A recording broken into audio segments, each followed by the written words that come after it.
Shalom. This video is going to be short. Some people have been asking me about the 7 laws of Noah. Well, first of all, the 7 laws of Noah are found in the Torah. They were given at the dawn of man.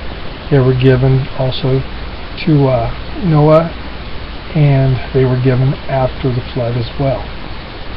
The covenant was represented by 7 colors of the rainbow. The Almighty said, "I will not destroy the earth again, as I have done with water." This time, the 7 colors of the rainbow represent the 7 instructions or 7 good deeds of Noah. So here it is.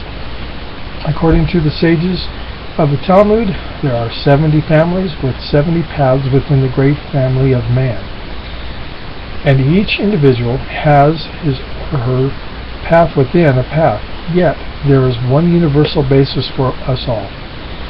At the dawn of human history, the Almighty gave man 7 rules to follow in order that his world be sustained.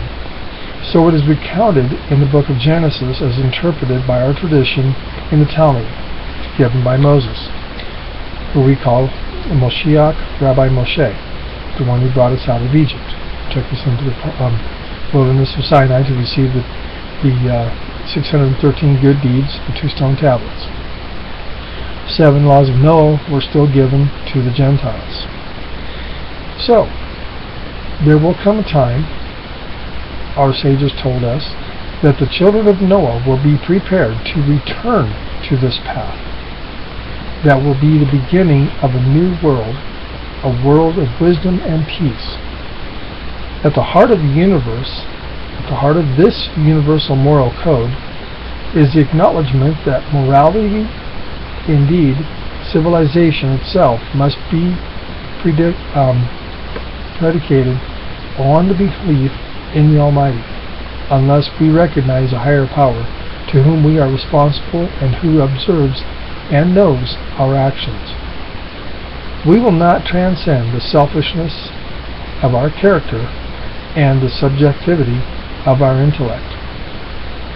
And if man himself is the final arbiter of right and wrong, then right for him or her will be what they desire, regardless of its consequences, to the others inhabitants of earth.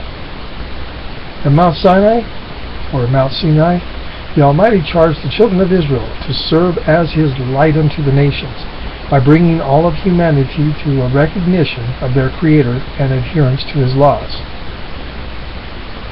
For most of Jewish history, however, circumstance did not permit our people to spread these principles, other than by indirect means when the Lubavitcher Rebbe began speaking about publicizing them as a preparation for a new era. He was reviving an almost lost tradition. What is most beautiful about these instructions or good deeds is the breathing room they provide. They resonate equally in a hut of Africa or a palace in India, in a school in Moscow, or a suburban home in America. They are like the guidelines of a great master of music or art, firm, reliable, and comprehensive, but only a base. And upon this base, each people and every person may build. The 7 good deeds of Noah, the Noahide covenant, or the 7 laws of Noah.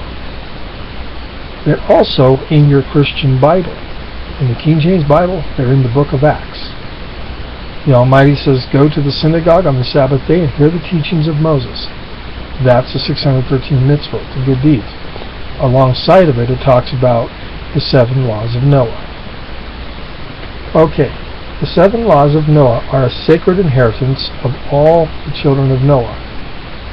One that every person on the face of the earth can use as a basis for his or her spiritual, moral, and pragmatic life.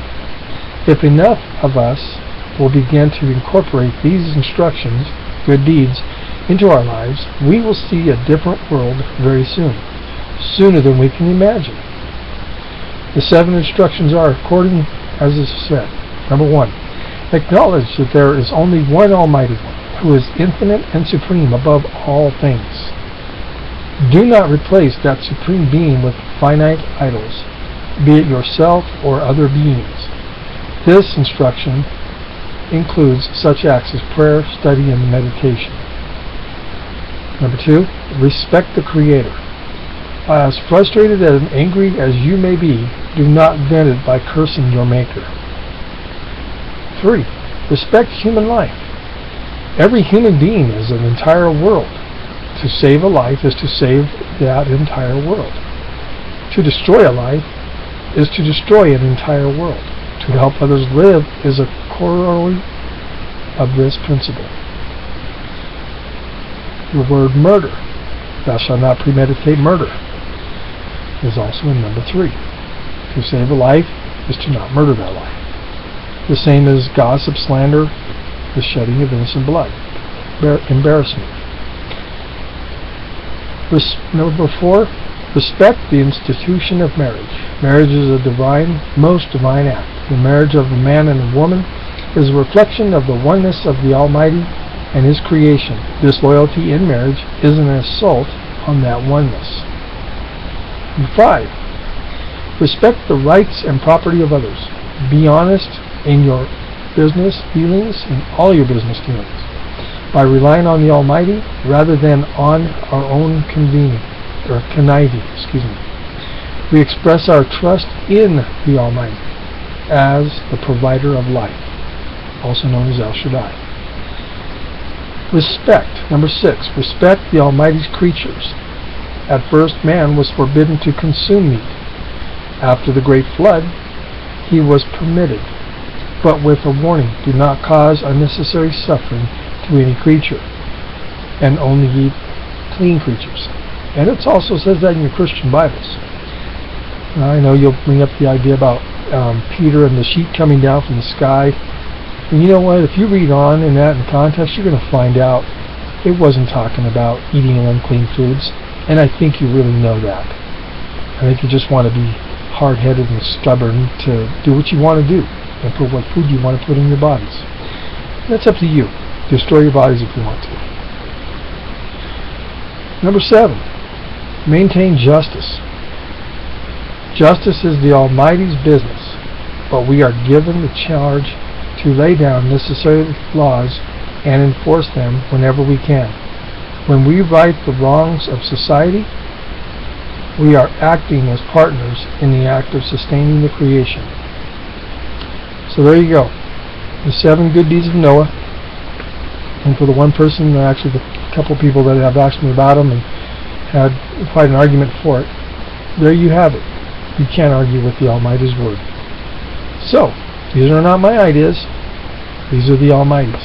And it says in Jeremiah 31, I believe it's 31 or in that area, that the Almighty is going to reinstate the 7 good deeds of Noah, as well as the 613 mitzvot in the Messianic era of mercy, which is upon us.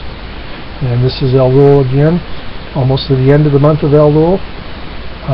Next video we'll talk about, well, you know about the planetary alignment taking place. There's a powerful message in the planetary alignment. If you know the Hebrew words to the planets and the constellations, you'll be able to understand it. So, that'll be the next video. Anyway, shalom for now. And for that one person who had the question about angels, what we call in the Hebrew malachim, messengers, watchers, they are static energy. They do not have knees. They cannot bend. They cannot walk. They move from place to place. They're like a pillar of light. And they are completely static energy. Complete energy. They do not have souls. They have not been given souls. And that's what it says in the Zohar. That's what it says in the Torah and our other ancient writings. So Moshe even said it. So he's our most prominent Moshiach rabbi. He was a shepherd. He was our savior. He was our deliverer. and our Redeemer. And the book of Deuteronomy talks about his promising return in the body of a descendant from the tribe of Judah, who will be Moshiach. Torah says his name will be Shiloh. That's what Jacob told Judah. He's supposed to be in Israel right now. We'll see what goes on. Anyway, there's your 7 good deeds of Noah. Shalom, and be at peace.